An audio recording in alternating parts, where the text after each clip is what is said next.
It's actually easier to report on North Korea and safe, a lot safer. Talking about K-pop is probably the most dangerous thing someone can do if you're reporting from Korea. In the music world, there are bands, and then there are global phenomena. And few, if any, are as big as BTS. The South Korean boy band has just returned after a 4-year hiatus with a new album, a world tour, and a launch concert backed by South Korea's government. But can a group that once generated billions of dollars of economic activity maintain its success? I'm Mariko in Singapore, and this is Asia Pacific from the BBC World Service. Twice a week, we bring you Asia Pacific stories, unpacked by those who know them best. Today, I have the BBC's music correspondent, Mark Savage. I also have the BBC's Korea correspondent, Jake Kwon, based in Seoul. Welcome both. 안녕하세요. Wow, impressive. Mark, let's start with you. I think it's fair to assume that most people on this planet would have heard of BTS, but they have been away for some time. So, can you just remind our audience how they became so huge and why they had to take this break? Well, BTS have been around for a while now, more than a decade. And they started off, they were actually a kind of an experiment because there hadn't been a K-pop band like them before. The concept when they were put together was that these were young men who would talk more openly about their feelings and the things that were going on in their lives and would be allowed to write that into their music. And that really wasn't a feature of the K-pop industry in the early 2010s. And that's one of the things that endeared them to fans in Korea and then around the world. And you see them having this meteoric rise, particularly towards the end of the 2010s, where they are selling millions of records and selling hundreds of thousands of concert tickets. And as they switch more into English mode, they start having international hits like Butter and Dynamite. And they really are the ambassadors for the K-pop industry around the world. Just remind us, why did they have to take this break though? Well, every man in South Korea has to do compulsory military service before the age of 28. BTS were kind of the law changed because of BTS because they allowed them to wait a little bit longer before they enlisted in the military. But eventually the day came and all 7 members had to go and shave off their hair, much to the shock and horror of their fans, and do their time in the army. And during that time, they handled it very well. They staggered everybody's entries so that each member could do solo projects and keep the band in the public's, in the public's mind. But last July, Suga was the last to leave. They went straight to LA, spent 2 months in the studio, and this is now the comeback of BTS after almost 4 years. Would you say for our slightly older viewers and listener, it's like Elvis Presley coming back from the military? I mean, yeah, absolutely. Some people have called BTS the Beatles of the YouTube era. So that's a kind of sign of how big they are to the demographic that listens to their music. So, Jake, you were at their comeback concert last Saturday. What was it like? And tell us also about the venue because it was quite special, wasn't it? Yeah, I mean, it was being held in Gwanghwamun Square. This is the square at the heart of Seoul. It is right in front of the Royal Palace, and the BTS actually appeared on the path that the kings used to walk. So there was a lot of symbolism there, and the local papers leading up to it, there was a lot of hype around it, and they dubbed it the Return of the Kings. And on the day, they have erected this triumphal arch, a stage that looked like it, and then it offered a really an amazing view if you were sitting in the seat of the kind of ancient gate and the palace behind it, and of course the mountain that has kind of become the symbol of Korean people. So it was really full of symbolism, and it was a celebration of not only the band and the music, but of Korea itself. Yeah, I was just watching it before this recording to get into the vibe, and it looked spectacular. But I want to ask about the figures that came out after the concert, because they were quite different, weren't they? BTS's agency Hybe said there were more than 100,000 people who showed up to that concert, but police said 80,000. Seoul City said about 50,000. I mean, obviously, it's quite difficult to have an exact figure on things like this, but the expectation was almost more than 250,000, and shares in Hybe actually fell after this concert. So, was it a disappointment, judging from the share price movement, Jake? Mm, I feel like I need to be careful here. I mean, We don't want to upset BTS fan, no. it's actually easier to report on North Korea and say a lot safer. Talking about K-pop is probably the most dangerous thing someone can do if you're reporting from Korea. Yeah, there was a lot of hype, I should say. The police said that the ceiling, what they're expecting, is about 260,000 people to gather. Seoul City even went even further, said that they could expect up to 300,000 people. I mean, this is a square that where even an estimated million people had gathered during some of the most pivotal moments in Korean history, like the impeachment of the presidents in the past. This is a place that is, closely linked with the democracy movement, and we had seen those numbers before.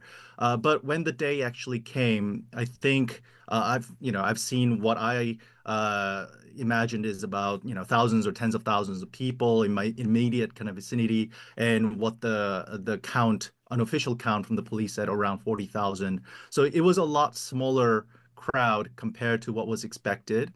And I think perhaps there was some disappointment, of course, and there was some grumbling for sure by the public, the members of the public who had to kind of avoid the square. But I mean, if we go into why the numbers were a lot smaller, I think it could be somewhat blamed on this hype itself, because a lot of people are talking about how it's going to be crazy, the number is going to be so large, it's going to be a hassle to get around, and because that was narrative, a lot of people decided not to come because they were scared that there would be perhaps even accident and injuries, and using the bathroom, of course, these small things had really scared people away.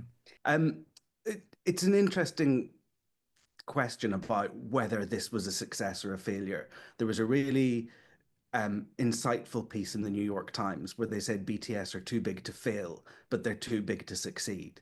If anybody else in the world had attracted 40,000 people to a concert in the middle of a city in the dead of night in the freezing cold, you'd probably be quite impressed. But because BTS's achievements in the past have been so big, they're constantly measured against them. I think if for anybody else this would be a huge achievement, for BTS, it's just kind of on the level of what you would expect.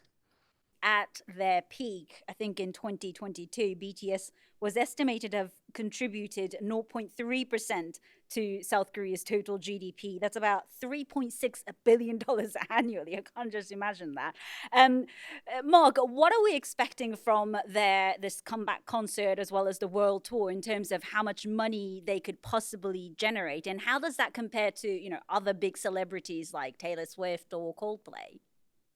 I mean, this is going to be one of the biggest tours this year, if not the biggest. They're playing 82 dates, and that actually stretches into 2027 in huge arenas. In London, they're playing 2 nights and 80,000 people each night at Wembley Stadium, and that's replicated in every city that they're going to. So the ticket prices aren't as high as going to see Taylor Swift, which I think a lot of fans will be very pleased about, but there are estimates that they will make $1 billion from this tour.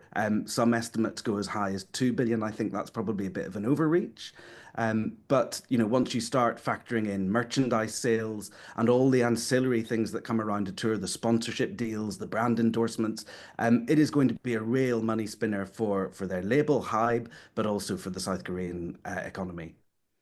Jake, I have another sensitive, potentially controversial question for you.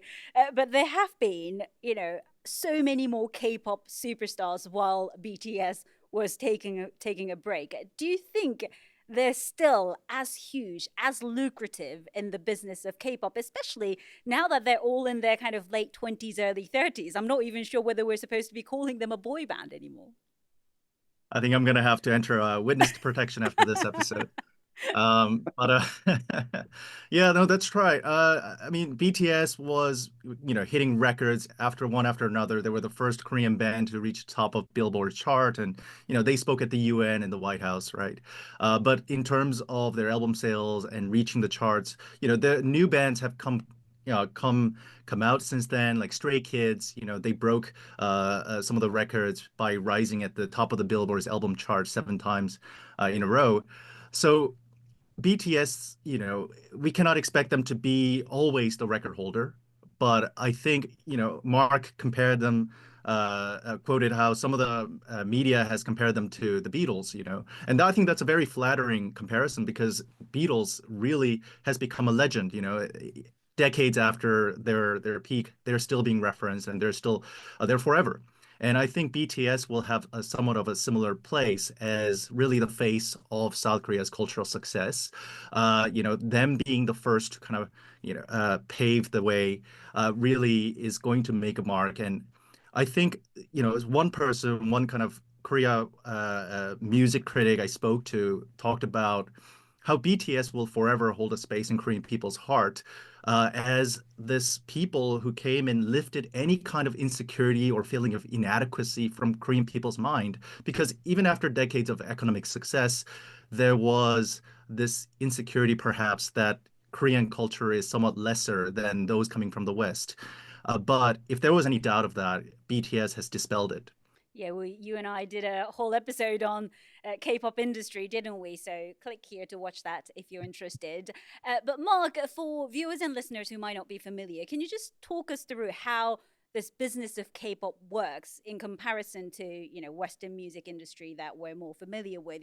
Who pays to, put a band together, and how do they make money? Is it through album sales and so on?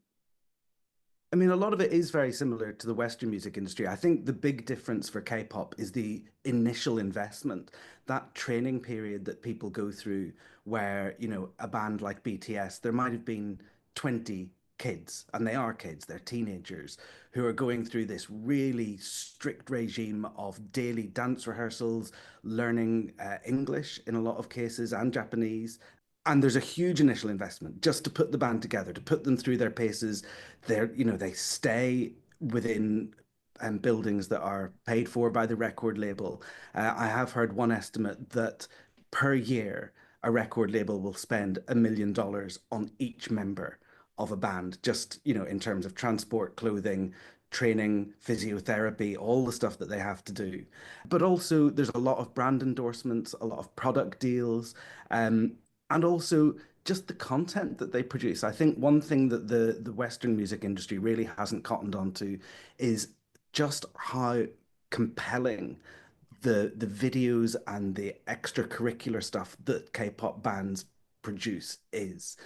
So with BTS, like the 185 variety show episodes that they've uploaded, I think it was first to V Live, and then they go onto YouTube and also onto Weverse, which is a social media platform that's owned by their record label.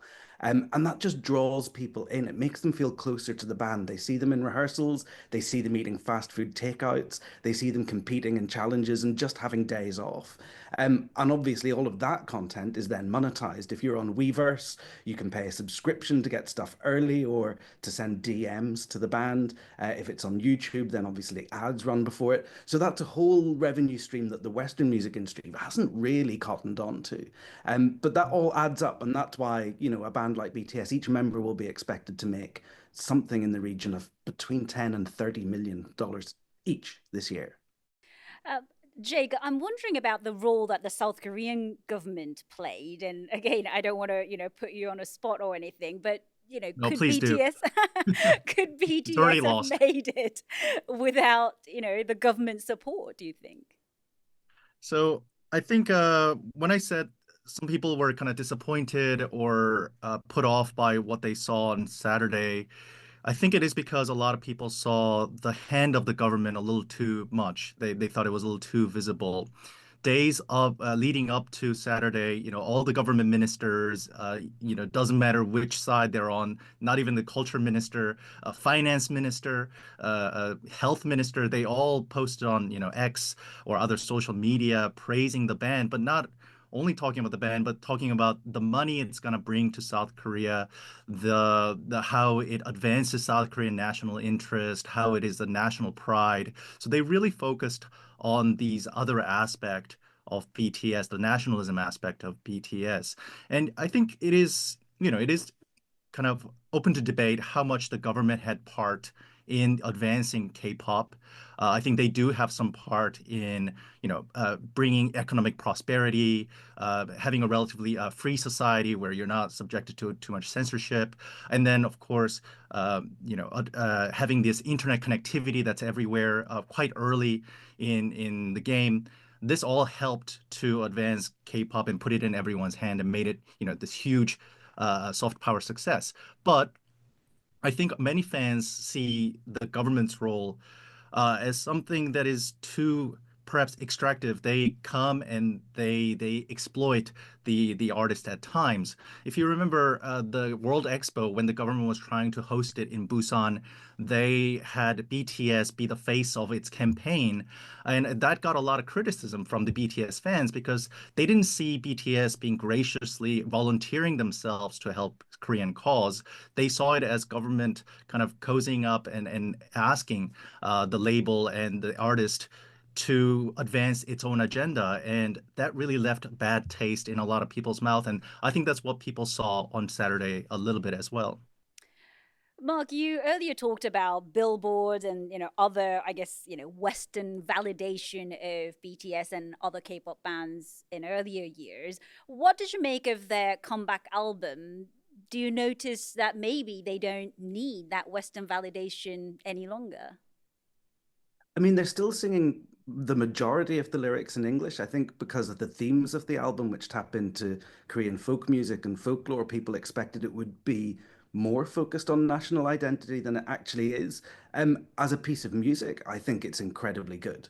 I think, they could have played it safe, and BTS were definitely accused of doing that before they went on hiatus. A lot of the big hits, Butter and Dynamite, they sound like Western songs. They're sung entirely in English. This felt more like the BTS I remember from 2014. The rap portion of the album, the first 5 songs, hits really hard. There are some great tracks. I loved Fire and I loved Hooligan, and it was great to see Hooligan in the concert, even if Jimin couldn't get his ski mask on properly. The second half of the album is more contemplative, and you see them talking. The BTS thing was always to be honest with their fans about their feelings, and they're addressing the kind of duality that they feel returning to this beast, this huge behemoth of K-pop music. And then towards the end of the album, there's a portion that's quite, it's a departure. I think Jake will know more than me, but my sense of K-pop is that it is quite chaste. And on songs like Animal, they are talking about carnal desires and the things they want to do to whoever they're involved with. We don't know who any of them are involved with. But that is quite a new thing, and it's quite a brave thing. But that is something I guess that you can do when you have their stature. And as you hit your late 20s and early 30s, you probably are thinking more about relationships and family. And that's a sign of the band growing older with their fans, which I think is a really positive step. It resonated with me. One fan I spoke to on Saturday was a 43-year-old, mother of two, and she came all the way. She found a babysitter for her kids, and then she came her to see the concert. And I asked her, do you still feel that same excitement you felt 4 years ago seeing them? As obviously her life had changed, and she said that as she matured, she feels the band had matured as well. Their music had matured as well. So she doesn't see herself stopping a fan anytime soon. That she expects to still be a fan many years in the future. So, I mean, I think we're seeing that kind of growth. The band is growing with their fans, and this is one point for the longevity of their fame. Yeah, that's a really nice sentiment, isn't it? Growing all together. Thank you so much for talking through some very controversial questions as well, Jake and Mark. Thank you for having us. Thank you. You've been watching Asia Pacific from the BBC World Service with me, Marie Koi, in Singapore. If you have any questions or thoughts on what we covered in this episode or any other stories from the region, please leave us a comment below. You can also get in touch with us on email, asiapacific@bbc.co.uk, and click like and subscribe so you never miss an episode. See you next time!